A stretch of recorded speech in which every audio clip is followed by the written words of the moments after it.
Hello, Bridgetown Church, and all of you joining us online. My name is Bethany, and this is the Bridgetown Daily for Thursday, February 4th. Last fall, I did a study around this idea of the wilderness, particularly as it exists in the scriptures.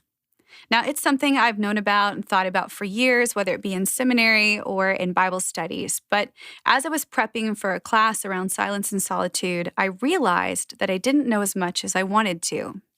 In fact, I came to understand that my perception of it was quite off. The wilderness is a theme we see all throughout the scriptures, Old and New Testament alike. From Abraham to Moses to Jesus and the apostles, the wilderness is something you can't escape when reading the scriptures. Now, there's tons that can be said about it, but what has particularly stood out to me is how often we, those of us who have been in the church or followed Jesus for a while, have viewed the wilderness. Most assume it's this gnarly, tough place, one that all Christians must experience at some point or another. It's a bit of a rite of passage, but not really one you want to take.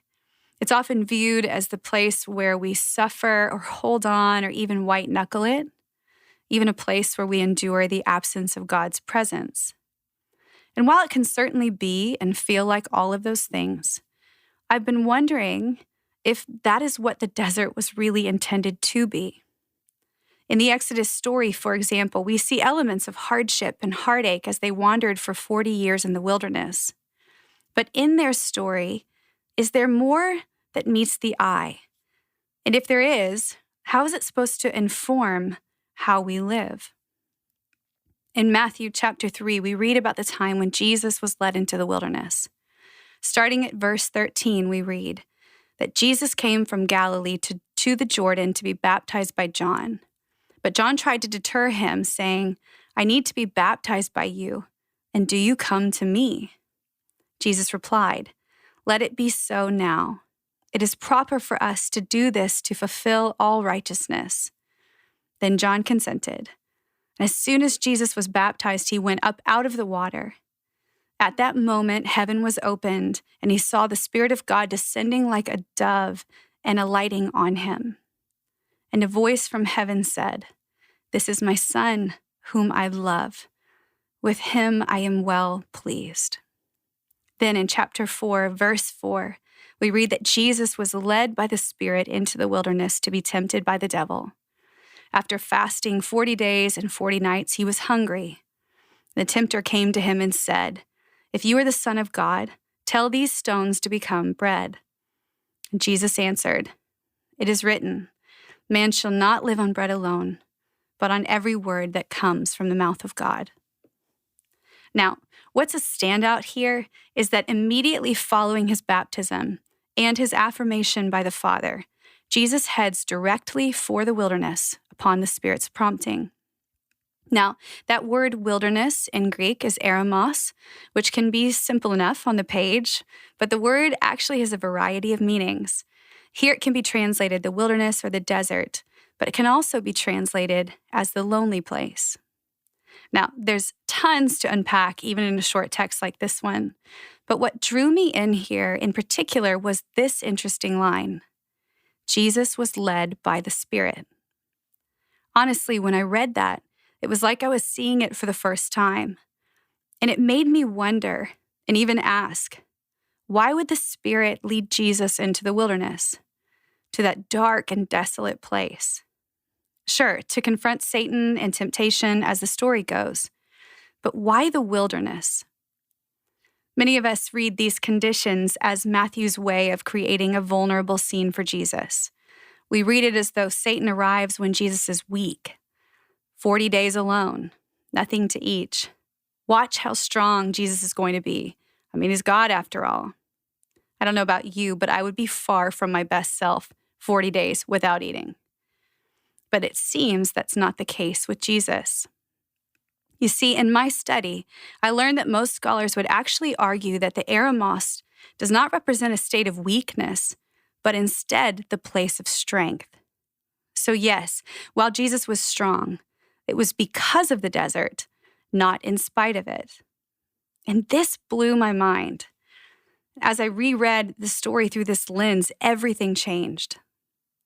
In Matthew, the Spirit draws Jesus into the Eremos because when these 40 days of solitude and fasting concluded, Jesus, while at his lowest in many ways, especially physically speaking, would be at the height of his spiritual prowess. Then and only then would he be properly equipped and suited to face the evil one. And that, my friends, is and was a game changer for me. There's so much to be said about this long season we find ourselves in. Many feel like this is a wilderness season of sorts for one reason or another. But I wonder if instead of seeing it as a place of desolation, we saw it more as a place of consolation or fortification, what would change in us? Back to the Israelites wandering in the desert in Exodus. What if we read their story through the lens of strengthening, not suffering? What if we read about the cloud by day and the fire by night, and instead of seeing them as lifelines, we also saw them as markers of both God's presence and strength, physical pictures of God's withness?